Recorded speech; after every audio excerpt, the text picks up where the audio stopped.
কোরআনের সাথে সংস্পর্শ হয়েছে জিব্রাইলের, দাম বেড়ে গেছে জিব্রাইলের। কোরআনের সাথে হাত লেগেছে নবী মুহাম্মদ রাসূলুল্লাহর, দাম বেড়ে গেছে নবী মুহাম্মদ রাসূলুল্লাহর। কোরআনের সাথে সম্পর্ক হয়েছে রমজান মাসের, দাম বেড়ে গেছে রমজান মাসের। কোরআনের সাথে সম্পর্ক হয়েছে লাইলাতুল কদরের, কদরের রাতে। আল্লাহ তাআলা এই রাতের দাম 1000 মাসের চেয়ে বেশি দামি বানাই দিয়েছে। অতএব এই কোরআনের সাথে যদি আপনার আমার সম্পর্ক হয়, আপনার আমার দামও আল্লাহ দরবারে বেড়ে যাবে। সুবহানাল্লাহ বলেন। এই যে কোরআনুল কারীম, এই কোরআনের সাথে যদি একটা কাপড়ের সম্পর্ক হয়, তার নাম হয় গিলাফ। কি নাম হয়? গিলাফ। একটা গিলাফ যদি রাস্তার ধারে পাড়ে পড়ে থাকে, আর যদি কারো পা লাগে বা কারো নজরে লাগে, কোনো সুস্থ বিবেকবান মানুষ এই গিলাফকে রেখে যেতে পারে না।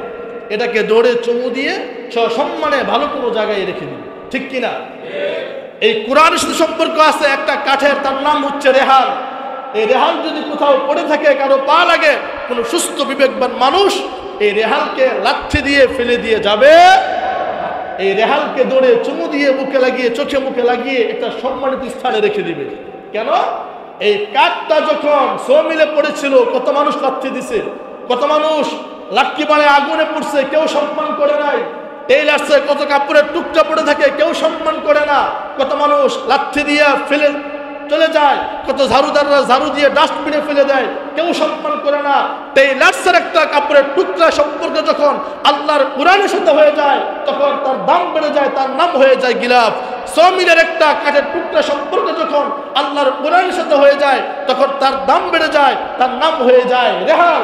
ও মুসলমান ভাইরা, ও আমার মুসল্লিরা, যদি একটা কাঠের দাম বেড়ে যায়, যদি একটা কাপড়ের টুকরার দাম বেড়ে যায়, কেবলমাত্র কোরআনকে ভালোবাসার কারণে, কোরআনের সাথে লাগার কারণে, আপনি আমি আশরাফুল মাখলুকাত, সৃষ্টির শ্রেষ্ঠ জীব, যদি আপনার আমার সম্পর্ক এই কোরআনের সাথে হয়ে যায়, তাহলে আপনার আমার দামও আল্লাহর দরবারে 1000 গুণ বেড়ে যাবে। চিৎকার দিয়ে বলুন সুবহানাল্লাহ।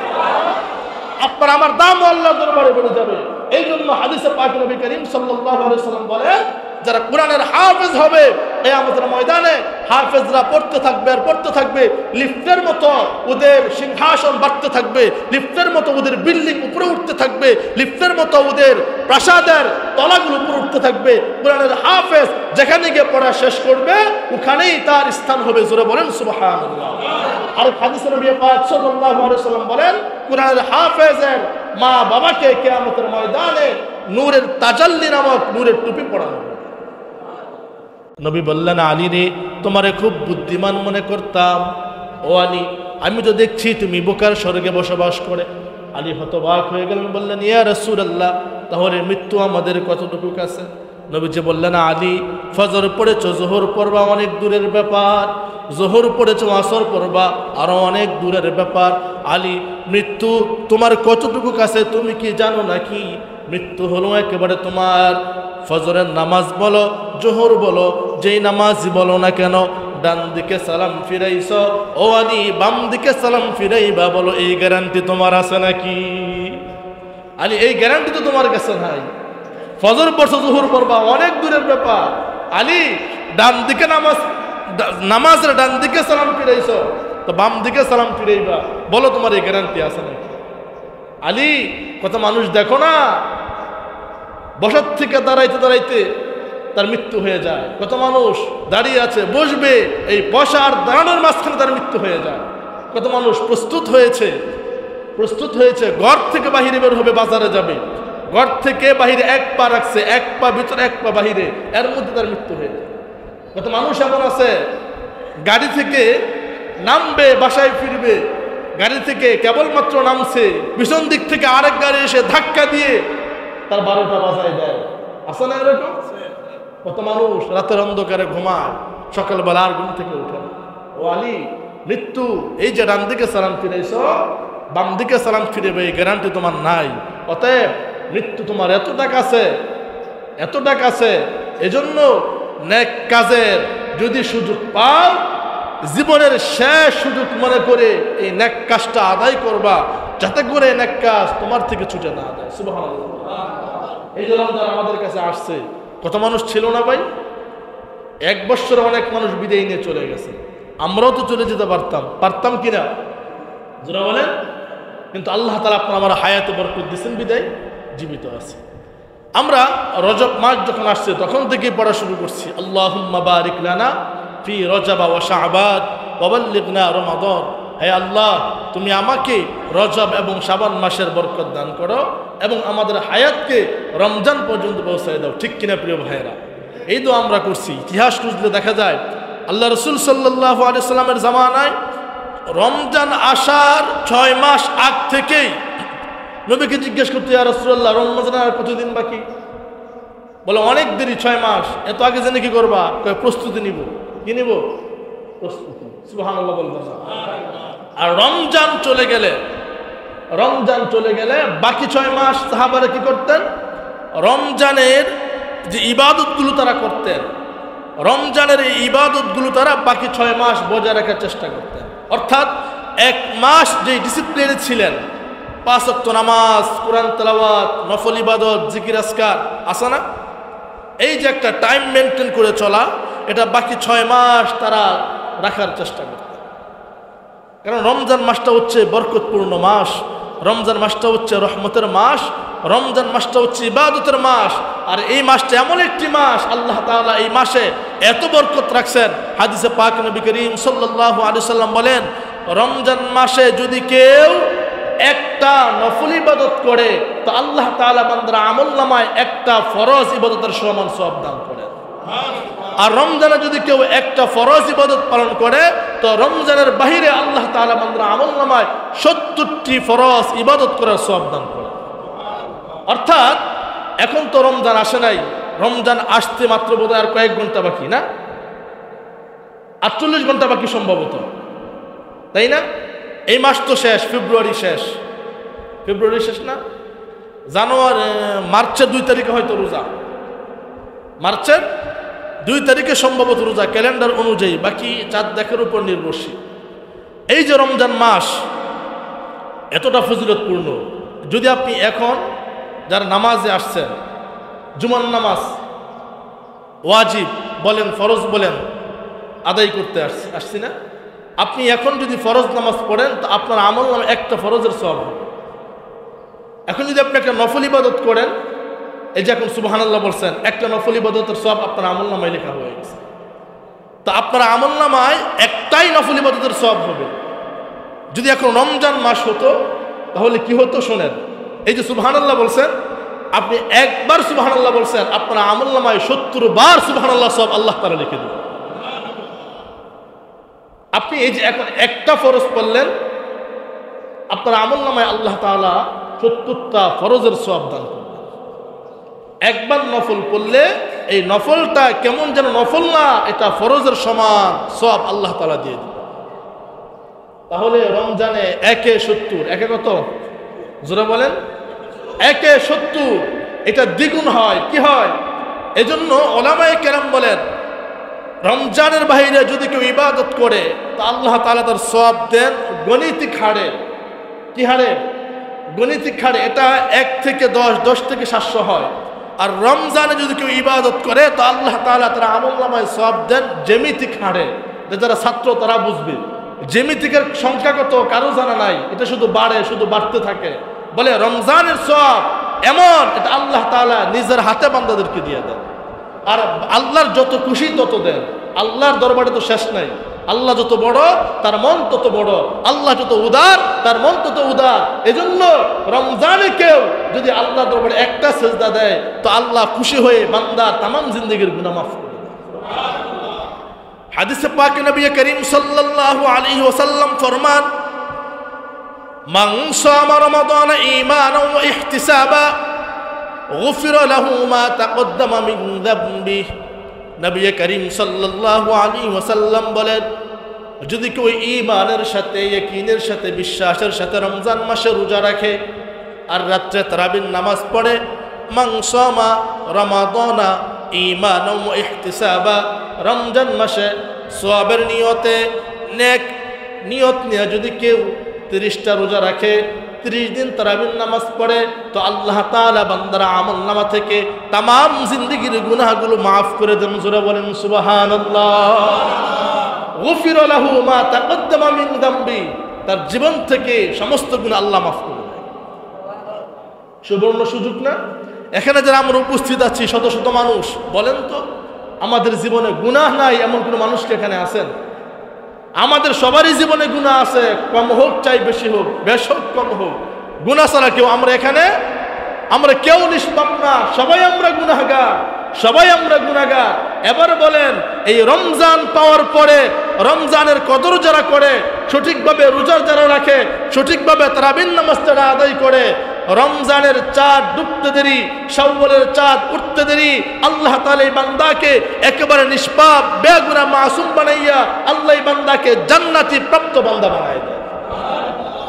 তাহলে রমজান আসে ইমানদারদের জন্য সুখবর নিয়া, কি নিয়া?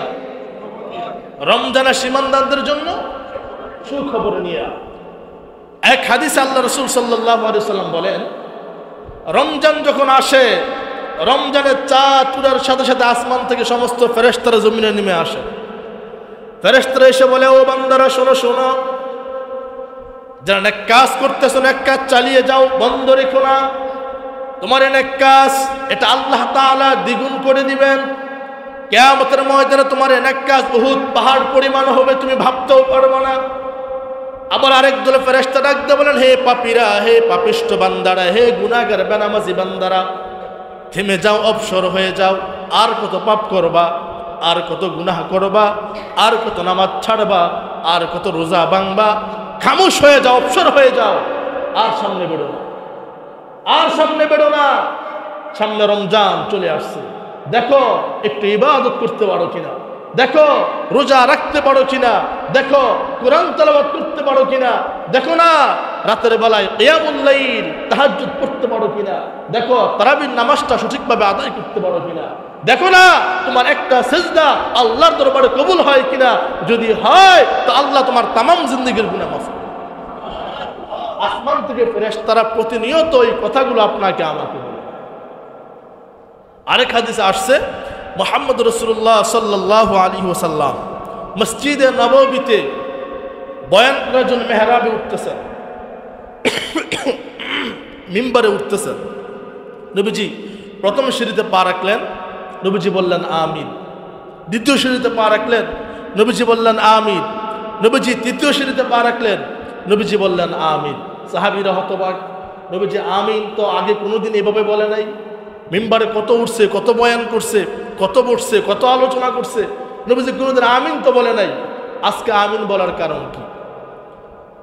নবী পাক সাল্লাল্লাহু আলাইহি ওয়াসাল্লাম যখন আলোচনা করতেছেন, আলোচনা শেষ পর্যায়ে এক সাহাবী জিজ্ঞেস করলো, ইয়া রাসূলুল্লাহ, আপনাকে আমরা কোনোদিন দেখি নাই এভাবে আপনি আমিন বলতেন, আজকে আমিন বলার কারণ? নবীজি ডাক দিয়ে বললেন, সাহাবীরা শোনো শোনো, এই মাত্র আমার কাছে জিবরাইল আমিন আসছে। সুবহানাল্লাহ বলেন। আমার কাছে আসছে জিবরাইল। তোমরা হয়তো লক্ষ্য করেছো আমি তিনবার আমিন বলেছি। তিনবার আমিন বলার কারণ হলো জিবরাইল আমার কানে একটা সংবাদ দিছে, একটা না তিনটা সংবাদ দিছে। আমি তিন সংবাদের পরিপ্রেক্ষিতে আমিন বলেছি। কয়টা সংবাদ দিছে? জোরে বলেন কয়টা? এই তিনটা সংবাদ সবাই মুখস্থ করে বাড়িতে নিয়ে যাইবেন এবং জীবন বড় আমল করার চেষ্টা করবেন। শুধু রমজানে না, রমজানের বাহিরেও এই তিনটা আমল যারা করবে আল্লাহ তাআলা তাদেরকে বিনা হিসাবে জান্নাত দিয়ে দিবে। বিনা হিসাবে জান্নাত দিবেন। জান্নাত তো অনেক কারণ আছে, কিন্তু আমি গ্যারান্টি দিয়ে বলি, এই তিনটা আমল যারা করবে আল্লাহ তাআলা তাদেরকে বিনা হিসাবে জান্নাত দিয়ে দিবেন। এজন্য কানটা খরগোশের মতো খাড়া করে এই তিনটা আমলের কথা শুনেন। নবীজি আমিন বলছেন, তো নবীজি আমিন মানে কি? আল্লাহ কবুল। কি নবীজি বলছে আল্লাহ কবুল করতে দেরি করবেন? নবীজি বলাই কি আল্লাহর কাছে কবুল। নবীজিও আমিন বলছে, জিবরাইল আমিন বলছে, তার মানে কি? কবুল। তার মানে কি? কবুল। এক নম্বরে জিবরাইল বলে, ইয়া রাসূলুল্লাহ, ইয়া হাবিবাল্লাহ, দুনিয়াতে যার মা বাবা বৃদ্ধ অবস্থায় জীবিত আছে, বৃদ্ধ অবস্থায় মাকে পেয়েছে, বাবাকে পেয়েছে, মা বাবার সেবা করে মা বাবাকে সন্তুষ্ট রেখে জান্নাত কামাইতে পারলো না, সে ধ্বংস হোক। আমি নবী বলেছি আমিন। আমি আমিন বলার সঙ্গে সঙ্গে জিবরাইলও বলেছে আমিন। কি? এক নম্বরে যার বৃদ্ধ মা আছে, বৃদ্ধা মা আছে, বৃদ্ধ বাবা আছে, দুজনরে পাইছে বৃদ্ধ অবস্থায়, কিন্তু বৃদ্ধ মা বাবার সেবা করতে পারে নাই, বৃদ্ধ মা বাবাকে সন্তুষ্ট রাখতে পারে নাই, বৃদ্ধ মা বাবার খেদমত করে জান্নাত কামাইতে পারে নাই। জিব্রাইল বলেছে, ইয়া রাসূলুল্লাহ, ওই ব্যক্তি ধ্বংস হোক। আমি নবী বলেছি আমিন, তার মানে সে ধ্বংস। 2 নম্বরে জিব্রাইল বলে, ইয়া রাসূলুল্লাহ, ইয়া হাবিবাল্লাহ, আপনার নাম শুনছে মুহাম্মদ, নাম শোনার পরে হতবাগা দুরূদ পড়ে না আপনার উপর, সাল্লাল্লাহু আলাইহি ওয়াসাল্লাম পড়ে নাই। যে ব্যক্তি আপনার নাম শোনার পরে দুরূদ পড়ে না, সেও ধ্বংস হোক। আমি বলেছি আমিন, আমার আমিন শোনার সঙ্গে জিব্রাইল বলেছে আমিন, অর্থাৎ সেও ধ্বংস হোক। 3 নম্বর নবীজি বলে, সাহাবীরা শোনো, জিব্রাইল আমার কাছে 3 নম্বরে বলেছে যে মাহে রমজান পাইলো, শাহরুর রমাদান যে পাইলো, রমজান পাওয়ার পরে নিজের জিন্দেগির গুনাহগুলো মাফ করাইতে পারলো না, তার চেয়ে বড় হতভাগা আর কেউ নাই, তার চেয়ে বড় দুর্ভাগা আর কেউ নাই।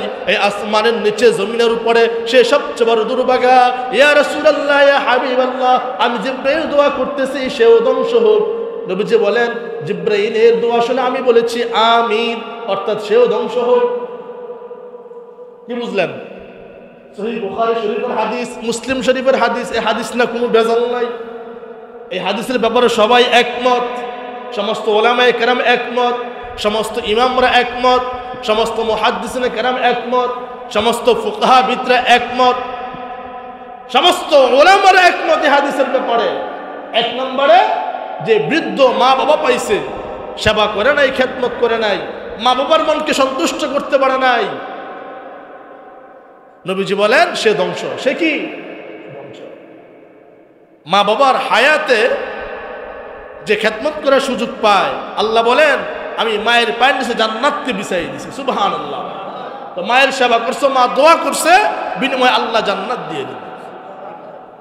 যে বাবার সেবা করছো, ওই বাবা যদি তোমার মাথায় হাত দিয়ে বলে, আল্লাহ তুমি আমার ছেলের মাফ করে দিও, তুমি আমার মেয়ের মাফ করে দিও, বাবার মুখ থেকে কথা বের হতে দেরি, আমি আল্লাহ মাফ করতে দেরি করব। কারণ মা বাবার মুখ দিয়ে যে কথা বের হয় সন্তানের জন্য, এই কথার প্রতি কোনো স্বার্থ থাকে না, থাকে নাকি?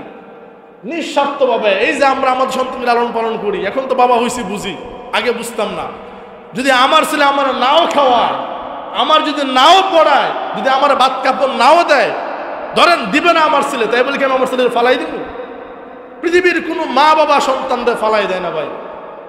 যদি ছেলে বড় হইয়া মা বাবার ভাত নাও দেয়, তাও কি করে না, সন্তান ফেলে দেয় না, বারবার বুঝায়, বারবার বুঝায়, বাবা ভালো পথে আসো, ভালো পথে আসো। তাহলে বোঝা গেল এই দোয়া কবুল আল্লাহর দরবারে। অতএব যাদের পৃথিবীতে মা বাবা বৃদ্ধ অবস্থায় জীবিত আছে, চলতে পারে না, কামাই রোজগার করতে পারে না, সন্তান হিসাবে আমাদের দায়িত্ব মা বাবার সেবা করা, খেদমত করা, মা বাবার যখন যা লাগে তার হাজতগুলো পূরণ করা। এই ব্যাপারে বিস্তারিত বয়ান আছে নবীজির, কোরআনের আয়াত আছে, অসংখ্য হাদিস আছে, সেদিকে গেলে অনেক সময় লাগবে। যেহেতু আজকে এটা নিয়ে বসছি না, অতএব আজকে এটা নিয়ে কথা বলবো না।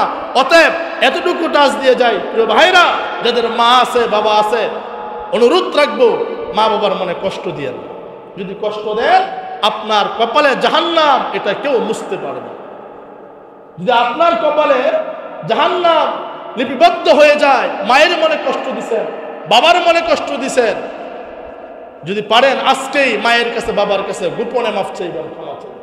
যদি কাছে পা ধরে মাফ চাইবেন, যদি কাছে না থাকে ফোনের মাধ্যমে মাফ চাইবেন, ক্ষমা চাইবেন। মা বাবার কাছে ছোট হইলে কেউ ছোট হয় না, আল্লাহ তারে বড় বানায় দেয়। সুবহানাল্লাহ বলেন। মা বাবার কাছে ছোট হইলে কি হয় না, ছোট হয় না। আপনি যদি আপনার মা বাবার কাছে মাফ চান, তা আপনার সন্তান আপনার থেকে শিখবে, একটা সময় সেও আপনার কাছে মাফ চাই। সুবহানাল্লাহ বলবেন না? সুবহানাল্লাহ বলবেন না?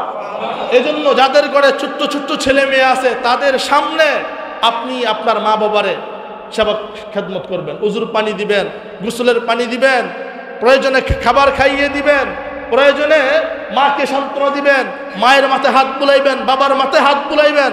বিনিময়ে কি হবে, আপনার ছেলে এগুলো শিখবে। একটা সময় আপনি যখন বুড়ার বুড়ি হয়ে যাবেন, তখন আপনার ছেলে যেটা আপনার থেকে শিখছে ওটা আপনাকে করবে। কি কথা ঠিক না? আর যদি দেখে আপনার ছেলে যে আপনি আপনার মারে ভাত দেন না, বাবারে ভাত দেন না, কাপড় দেন না, নাতি তো তাই শিখবে। একটা সময় যখন তারা মৃত্যুবরণ করবে, আপনিও তো বুড়াবুড়ি হবেন কি নাকি হবেন না? আপনিও বুড়াবুড়ি হবেন। আপনার সন্তান যা দেখেছে, আপনি মা বাবার সাথে যা করেছেন, আপনার সন্তান তাই করবে। হাদিসে পাক নবী বলেন, অতএব যারা মা পাইলা বাবা পাইলা, পায়ে হাত দিয়ে বলি, মা বাবার মনে কষ্ট দিও না, মা বাবার দিলে আঘাত দিও না। মা বাবার মনে যদি কেউ কষ্ট দেয়, এই কষ্ট শুধু মা বাবার অন্তরে লাগে না, আল্লাহর আরশ পর্যন্ত কেঁপে যায়। জোরে বলেন নাউজুবিল্লাহ। আল্লাহ আরশ পর্যন্ত কেঁপে যায়। এজন্য 1 নম্বরে সবক কি ভাই? মা বাবার মনে কষ্ট দিব না, মা বাবাকে সন্তুষ্ট রেখে আল্লাহর জান্নাত কামাই করব। পারবেন তো ইনশাআল্লাহ? 2 নম্বরে নবীজির নাম শুনলে দুরূদ পড়ব। কি পড়ব? সাল্লাল্লাহু আলাইহি ওয়াসাল্লাম, সাল্লাল্লাহু আলাইহি ওয়াসাল্লাম। 3 নম্বরে রমজান যেহেতু পাইছি, এই রমজান পাওয়ার কারণে আমি আমার তামাম জিন্দেগীর গুনাহ মাফ করে ফেলি। কারণ নবীজি দোয়া করছেন, রমজান পাওয়ার পরে যারা নিজের জিন্দেগীর গুনাহ মাফ করাইতে পারলো না, সেও ধ্বংস হোক। নবীজি বলছেন আমিন। অতএব আমরা নবীজির বদদুয়ার তার কাছেও যাব না। যাব নাকি? সূরা বলেন। আমরা চাইবো যেন আমাদের গুনাহগুলো আল্লাহ মাফ করে দেয়। পারবেন তো ইনশাআল্লাহ? দেখেন, এই রমজান মাস এমন একটি মাস যে মাসে আল্লাহ কোরআন নাজিল করছেন। কি নাজিল করছেন ভাই? এই যে কোরআন, এটার দাম কি কম না বেশি? সবাই আওয়াজ দিয়ে কোন তো, দাম কম না বেশি? আরো যারা বলেন, দাম কম না বেশি? কেমন বেশি? উদাহরণস্বরূপ বুঝাইলে বুঝবেন। এই যে কোরআন, এই কোরআন আপনার আমার নবী মুহাম্মদ রাসূলুল্লাহ সবাই পড়েন সাল্লাল্লাহু আলাইহি ওয়াসাল্লামের কাছে যেই ফেরেশতা এই কোরআন নিয়ে আসছে, ওই ফেরেশতার নাম কি বলেন তো? জোরা বলেন, নাম কি? জিব্রাইল নাকি? জিব্রাইল ফেরেশতা এই কোরআন নবীর কাছে নিয়ে আসছে। আগে কিন্তু জিব্রাইলের দাম আল্লাহর কাছে ছিল না। যখন থেকে, যেদিন থেকে জিব্রাইল এই কোরআন বহন করে নবীর কাছে নিয়ে আসছে, ওই দিন থেকে জিব্রাইল ফেরেশতাদের লিডার হয়ে গেছে। পৃথিবীতে লক্ষ লক্ষ নবী রাসূল পৃথিবীতে আসছেন। এই কোরআন কিন্তু কোন নবীর কাছে আসে না, একমাত্র মুহাম্মদ রাসূলুল্লাহর কাছে আসছেন।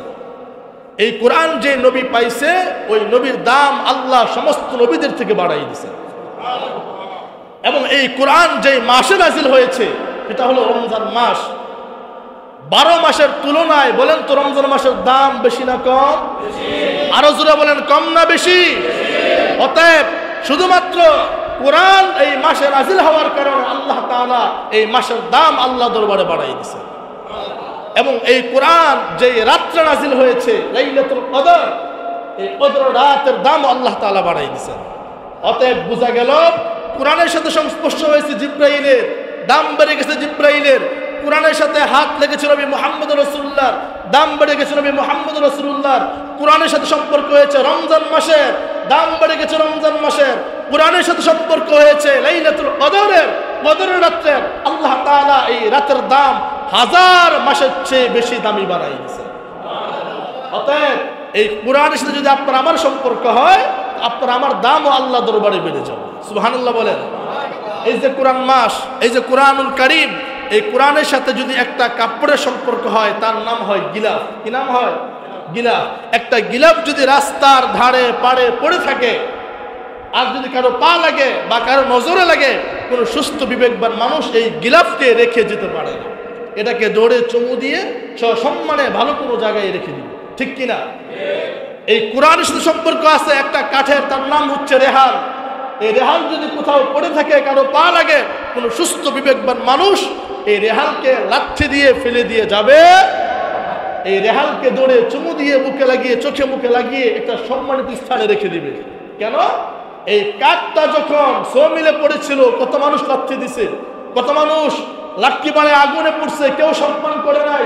টেইলার্সে কত কাপড়ের টুকরা পড়ে থাকে, কেউ সম্মান করে না। কত মানুষ লাঠি দিয়ে ফেলে চলে যায়, কত ঝাড়ুদাররা ঝাড়ু দিয়ে ডাস্টবিনে ফেলে দেয়, কেউ সম্মান করে না।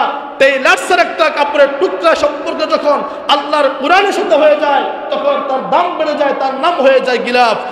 মিলের একটা কাঠের টুকরা সম্পর্ক যখন আল্লাহর কোরআনের সাথে হয়ে যায়, তখন তার দাম বেড়ে যায়, তার নাম হয়ে যায় রেহাল। ও মুসলমান ভাইরা, ও আমার মুসল্লিরা, যদি একটা কাঠের দাম বেড়ে যায়, যদি একটা কাপড়ের টুকরার দাম বেড়ে যায়, কেবলমাত্র কোরআনকে ভালোবাসার কারণে, কোরআনের সাথে লাগার কারণে, আপনি আমি আশরাফুল মাখলুকাত, সৃষ্টির শ্রেষ্ঠ জীব, যদি আপনার আমার সম্পর্ক এই কোরআনের সাথে হয়ে যায়, তাহলে আপনার আমার দামও আল্লাহর দরবারে হাজার হাজার গুণ বেড়ে যাবে। চিৎকার দিয়ে বলেন সুবহানাল্লাহ। আপনার আমার দামও আল্লাহর দরবারে বেড়ে যাবে।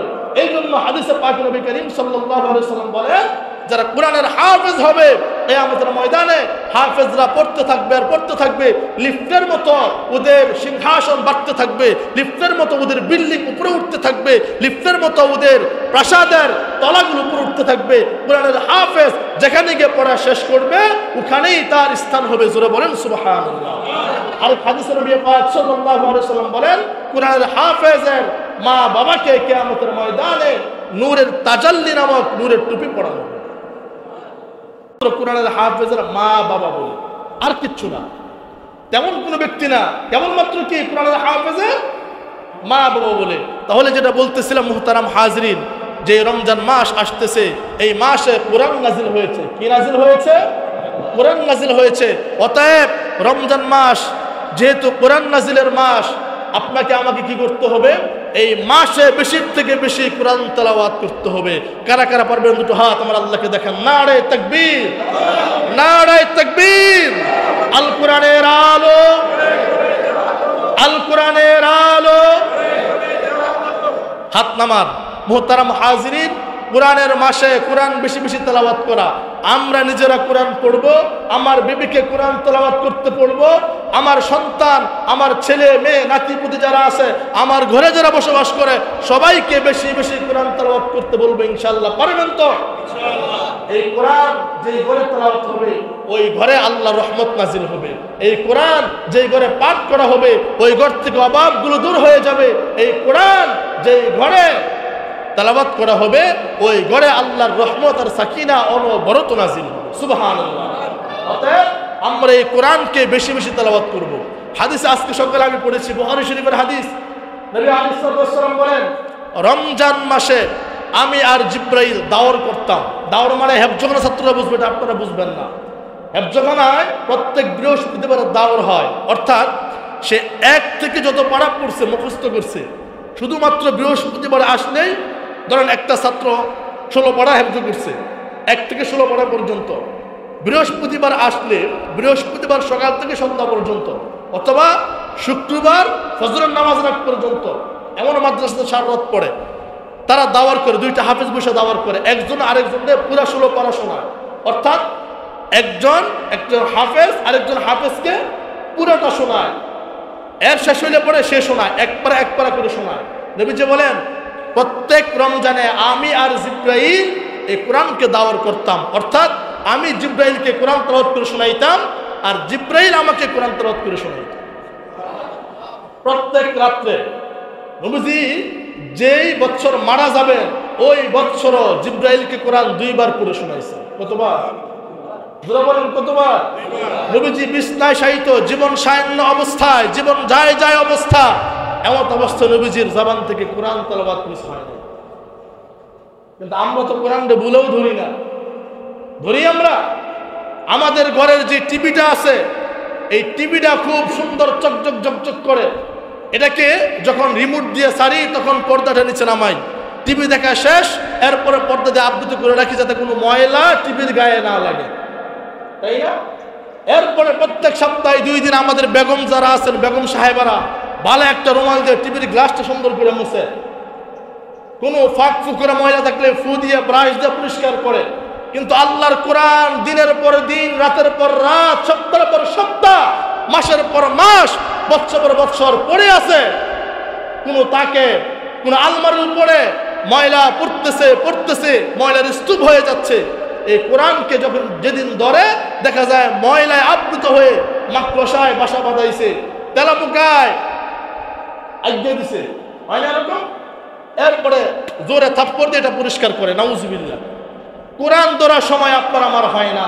টিভি প্রতিনিয়ত দেখি, যদি কোনো নাটক, যদি কোনো সিরিজ মিস হয়ে যায়, পরের দিন এটা আবার দেখে কাজা আদায় করি, ঠিক কিনা? কিন্তু আল্লাহর কোরআন আমরা কেউ ধরিও না, এটা ছুঁইও না, এটা পড়িও না। কোরআন কিভাবে পড়তে হয় এটা আমরা জানিও। ঠিক কিনা প্রিয় ভাইরা? এই কোরআন শুধু ঘরে থাকলেই হবে না, এই কোরআন তেলাওয়াত আপনাকে আমাকে করতে হবে। অতএব আরেকটা সবক নেন, সেটা হলো রমজান মাসে আমরা বেশি বেশি কি করব? কোরআন পড়বো। কি করব? কোরআন পড়বো। আমরা যে ইমামের অনুসারী, ইমামে আযম আবু হানিফা শুধুমাত্র রমজান মাসে কোরআনকে 60 বার খতম করেছেন। কতবার? ইমামে শাফিঈ ওনার রওয়ায়াত আসছে ওনার ব্যাপারে, উনি প্রত্যেক রমজানে 40 থেকে 80 বার, কোন রমজানে 40, কোন রমজানে 70, কোন রমজানে 60, কোন রমজানে 80 উনি কোরআন খতম করেন। আপনি আমি সেক্ষেত্রে অনেকটাই উদাসীন, তাই না? আমরা আমাদের ছাত্র জমানায় যেদিন, আপনারা শুনে থাকবেন, নরসিংদীর যে বড় মাদ্রাসা, তৎকালীন যুগে 2টা বড় মাদ্রাসা ছিল। একটা হচ্ছে আপনার মির্জানগর মাদ্রাসা, আর একটা হচ্ছে উত্তর চন্দন মাদ্রাসা। এই 2টা মাদ্রাসা সারা বাংলাদেশে তৎকালীন যুগে 1st 2nd ছিল। তো মির্জানগর পড়ার সুযোগ আমার হয় না, উত্তর চন্দন যখন পড়ছি, তো আমরা কি করতাম? আমরা শুধুমাত্র রমজানে 4টা খতম করতাম। এক খতম দিতাম তারাবির নামাজে, দ্বিতীয় খতম দিতাম তাহাজ্জুদের নামাজে, তৃতীয় খতম দিতাম আপনার এই যে আওয়াবিনের নামাজে, মাগরিবের পরে যে আওয়াবিন পড়তাম আওয়াবিনের নামাজে। এখন তো পড়তে পারি না, ছাত্র জমানা হুজুরে পিটাই পড়াইতো। আরেকটা খতম দিতাম যখন তেলাওয়াত করতাম। এই তেলাওয়াতে 1 খতম, আওয়াবিনে 1 খতম, তারাবির নামাজে 1 খতম, তাহাজ্জুদে 1 খতম। তাহাজ্জুদে আপনার উঠতে মন চাইতো না, হুজুরে পিটাই উঠাইতো, জানোয়ার উঠ, হুজুরে উজু করাইতো, পেশাব পায়খানা করাই যে হুজুরে নিজে থাইকা এরপর আমাদের খতম দেওয়া, মনে চাইতো না, শরীরে কুলাইতো না, তাও হুজুরের ডরে বয়ে এগুলো করছে। কথা বুঝতে পারছেন? তখন জবান খুব পাতলা ছিল, খুব করতে পারতাম। এখন তো জবান বাড়ি হয়ে গেছে, এখন জবান ব্যস্ততা বেড়ে গেছে, সাংসারিক ঝামেলা, চাকরির ব্যস্ততা, দুনিয়াদারি, মানে চতুর্দিক থেকে জেকে পড়ছে। এখন আর পারি না, আগের মতো শরীরে কুলায় না। তাহলে বোঝা গেল এই রমজানে বেশি বেশি কোরআন তেলাওয়াত করলে সওয়াব আছে না নাই? যদি এমনিতে কেউ একটা হরফ পড়ে আমলনামায় 10 নেকি, রমজানে পড়লে কত নেকি? জোরে বলেন কত? 70। এবার আপনি চিন্তা করেন, হুজুর আমি তো সব সূরা পারি না। আপনি যে সূরাটা পারেন এটা আপনি বেশি বেশি পড়েন, সওয়াব আছে না? আপনি সূরা ফাতিহাটা পারেন, এটাই পড়েন না, সমস্যা কি? আরেকটা কথা হলো, আমরা বিগত রমজানগুলোতে আমরা আমাদের এই মসজিদে আমরা একটা বয়স্ক কোরআন শিক্ষার ব্যবস্থা রাখছিলাম। ইনশাআল্লাহ এই রমজান থেকেও বাদ জোহর নামাজ এবং কোরআন শিক্ষার সুব্যবস্থা ইনশাআল্লাহ আমাদের মসজিদে হবে ইনশাআল্লাহ। যারা পারেন বাদ জোহর শরীক থাকার চেষ্টা করবেন, কোনো টাকা পয়সা লাগবে না, কিচ্ছু লাগবে না। পারবেন তো ইনশাআল্লাহ? চেষ্টা করবেন সহি শুদ্ধভাবে নামাজটা শিক্ষা করা এবং কোরআন তেলাওয়াত শিক্ষা করা, ইনশাআল্লাহ পারবেন। মোহতারাম হাজির, যেটা বলতেছিলাম, রমজানে আমরা 1 নম্বরে বেশি বেশি কি করব ভাই? কোরআন তেলাওয়াত করব। 2 নম্বরে আমরা 30টা রোজা রাখার চেষ্টা করব। আমরা যত কষ্ট হোক রোজা 30টা রাখবো, এই নিয়ত কার কার আছে? দুটো হাত আমার আল্লাহকে দেখা, আল্লাহ কবুল করুক, বলেন আমিন। এই যে হাত তুলছেন, হাত কিন্তু কবুল হয়ে গেছে। এখন যদি কেউ অসুস্থ হয়ে যান বা মারা গেছেন, আপনারা আমলনামায় 30টা রোজার সওয়াব আল্লাহ দিয়ে দিবেন। খুশি না বেজার? যেটা বলেন খুশি না বেজার? হাত নামান প্রিয় ভাইয়েরা, মোহতারাম হাজিরিন, এই যে আল্লাহর কাছে নিয়ত করছেন, নিয়ত আল্লাহ কবুল করে ফেলছেন। যদি অসুস্থ হয়ে পড়েন, অসুস্থতার অজুহাত দিয়ে যদি রোজা নাও রাখতে পারেন, আপনারা আমলনামায় 30টা রোজার সওয়াব আল্লাহ ফেরেশতা লিখতে পারেন। 3 নাম্বার, তারাবির নামাজ কেউ মিস করবেন না। তারাবির নামাজ মিস করবেন না, যথাসম্ভব তারাবির নামাজ 20 রাকাত পড়ার চেষ্টা করবেন। বলতে পারেন হুজুর কোন কোন মসজিদে 8 রাকাত পড়ে, ভাই তারা পড়ুক, তাদের ব্যাপার, আমরা 20 রাকাত পড়ব ইনশাআল্লাহ। শোনেন, 8 রাকাত তারাবি পৃথিবীর কোনো হাদিসের কিতাবে নাই। আবারও বলছি, আমার এই কথাটা সমগ্র পৃথিবীতে ছড়িয়ে যাবে। এখানে আমার সামনে হয়তো শত শত মানুষ আছেন, কিন্তু এটা একদিন পরে হাজার হাজার মানুষ দেখবে। আমি আবারও বলতেছি, তারাবি বলে 8 রাকাত পৃথিবীর কোন হাদিসের কিতাবে নাই। যেটা আছে সেটা হলো কিয়ামুল লাইল। সেটা কি? কিয়ামুল লাইল মানে রাতের নামাজ, কোন নামাজ? রাতের নামাজ তারাবি বলে উল্লেখ করে 8 টাকা তারাবি পৃথিবীর কোন হাদিসের গ্রন্থে নাই। আল্লাহর নামে শপথ করে বলি, যদি কেউ পারে 8 টাকা তারাবি প্রমাণ করবে, এমন বাপের বেটা পৃথিবীতে জন্ম নেয় না, ইনশাআল্লাহ জন্ম নেয় না। আমরা যেটা পড়ি এটা সহি শুদ্ধ, কোনো ভেজাল নাই। আমরা যেটা পড়ি তারাবি এটা 20 টাকা কমই পড়ি। আপনি হাদিস ঘাটেন, নবীজি 62 টাকা পড়ছেন, নবীজি 46 টাকা পড়ছেন, নবীজি 80 টাকা তো পড়ছেন। আমরা দুর্বল, কুলাই তারি না, শরীরে শক্তি এনার্জি হয় না, এজন্য আমরা 20 টাকা পড়ি। কথা বুঝতে পারছেন? এবং এই 20 টাকা হযরত উমরে ফারুক খলিফাতুল মুসলিমিন, নবীজির একজন সবচেয়ে কাছের সাহাবী, ওই সাহাবী বুঝে নাই, তুমি বেশি বুঝো মিয়া, যে নবীর সাথে উঠা বসা করছে নবীজির সাহাবী উমরে ফারুক, যে উমরে ফারুকের ব্যাপারে কোরআনে অসংখ্য হাদিস আসছে, আয়াত আসছে। উমরে ফারুক, নবীজি বলছেন যদি আমার পরে কেউ নবী হতো উমর হতো শেষ নবী। কি মনে করছেন চারটিখানি লোক উমর? সে উমর 20 টাকার তারাবি ধার্য করে গেছে। কি কথা বলেন না কেন? আচ্ছা ধরুন 8 টাকার তারাবি যারা আমরা পড়ি, যদি গিয়া দেখেন কিয়ামতের ময়দানে তারাবি 20 টাকা ছিল, তাহলে লস করলেন কত রাকাত? কত রাকাত? কিয়ামতের ময়দানে গেছেন, গিয়া দেখেন তারাবির হিসাব হচ্ছে, গিয়া দেখেন 20 টাকা, কত টাকা? না, আপনি তো 8 টাকা নিয়ে গেছেন। আই হায়, উপায় আসেনি? আচ্ছা ধরুন 8 টাকা সঠিক, আমরা 20 টাকা পড়ছি, গিয়ে দেখি 8 টাকা, আমাদের কোনো লস আছে? আল্লাহ 8 টাকা তোমার দিয়েও আরো 12 টাকা থাকে, তোমার 8 টাকা দিয়েও আরো থাকে কত টাকা? 12 টাকা, আরো অবশিষ্ট থাকে। আল্লাহ 8 টাকা নিয়ে নাও, বাকি 12 টাকা নফলে কবুল করে নাও। আমাদের কোনো লস আছে নাকি ভাই? আমাদের লস তাই, খালি লাভ আর লাভ। অতএব এটা নিয়ে কেউ বাড়াবাড়ি করবেন না, বিভ্রান্ত হবেন না। যদি সে পড়ে পড়ুক, তার ব্যাপার। আমরা 20 টাকা এটাই পড়বো ইনশাআল্লাহ। 3 নম্বর কথা হচ্ছে, আমরা এই রমজানে বেশি বেশি দান সদকা করব। যদি কেউ 1 টাকা দান করে, সদকা করে, তার আমলনামায় 70 টাকা দানের সওয়াব পাওয়া যাবে। যদি কেউ 70 টাকা দান করে, তার আমলনামায় 700 টাকা সওয়াবের দান পাওয়া যাবে। যদি কেউ 700 টাকা দান করে, তার আমলনামায় 7,000 টাকা দান করার সওয়াব। যদি কেউ 7,000 টাকা দান করে, তার আমলনামায় 70,000 টাকা দান করার সওয়াব। আরে কথা কোন নাকি? তাইলে বেশি বেশি কি করবেন এই রমজানে? দান সদকা করবেন। 4 নাম্বার, এই রমজানে বেশি বেশি নফল ইবাদত করবেন। যত পারেন জিকির আজকার, কোরআন তেলাওয়াত, 2 রাকাত নামাজ, সালাতুত তাসবিহ, সালাতুল হাজত পড়ার চেষ্টা করবেন ইনশাআল্লাহ। ইশরাক, আওয়াবিল, চাষ পারবেন তো? প্রিয় ভাইয়েরা পারবেন তো? চেষ্টা করবেন ইনশাআল্লাহ।